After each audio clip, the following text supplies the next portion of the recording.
Just be yourself.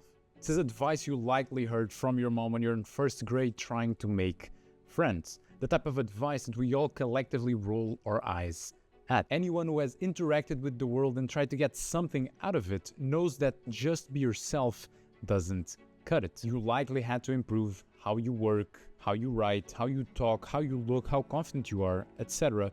before you got anything you deemed worthwhile from your efforts. Now, this advice, this mom first grade advice of just be yourself, just be who you are and things will come to you, is something that I completely disagreed with for a long time.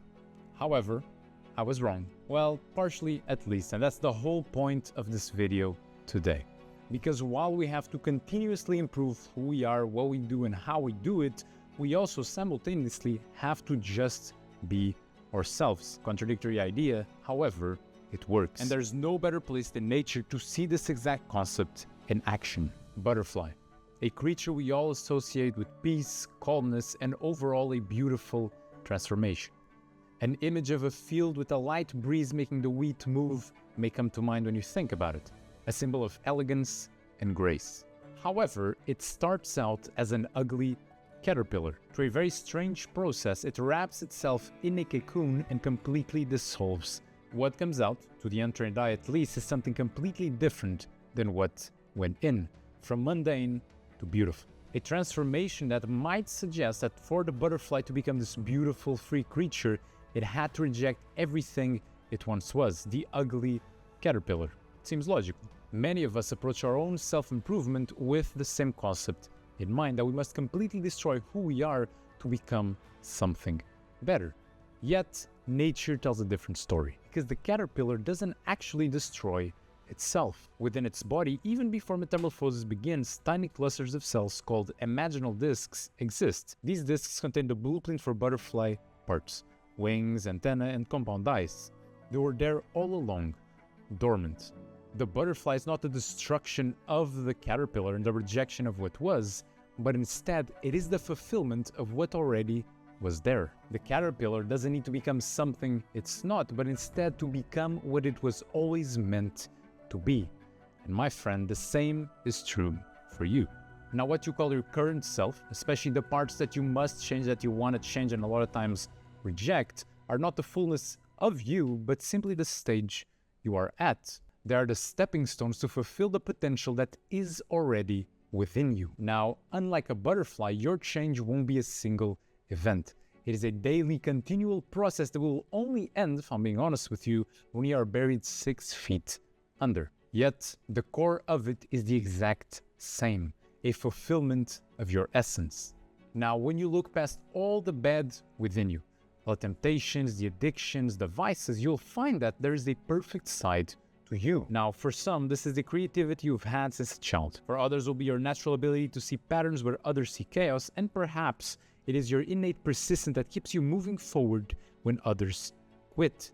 These are not to be rejected, but instead to be embraced, because everything you do to improve, whether that be becoming more disciplined, more focused, kinder, having more patience, becoming harder to tempt, whatever it may be, should strive to fulfill the essence that is already within you.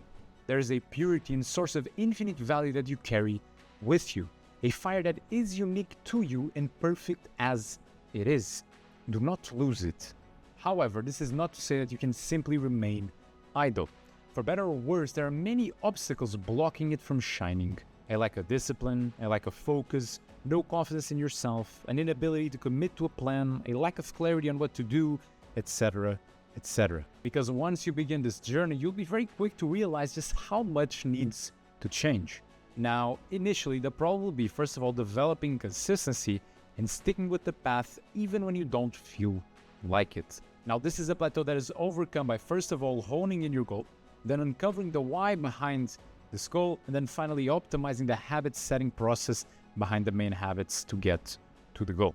Now, this is something we covered on this video right here, which you can check it out either clicking or it'll be in the description. Now, once you can do these things and show up consistently, the next problem likely will be that you cannot focus as you should. You are showing up, which is good. However, you're not putting your best effort forward consistently.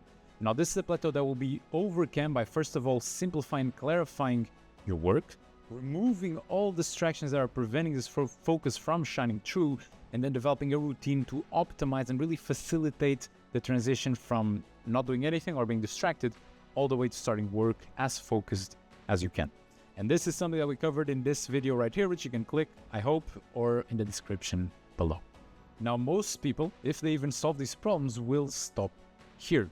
However, once you optimize these, you realize that just focus and consistency are not enough to get you where you want. At this point is when you have to develop your strategy skills, ensuring that the focus and discipline you have are being channeled in the right way to deliver the results you're after. Now, there's something else you must know, because throughout this journey, especially when confronted with your shortcomings, your errors, all the bad within you, it's very easy to assume that there's something wrong with you, that you're broken, that you need fixing, and that overall you are, like I said, broken.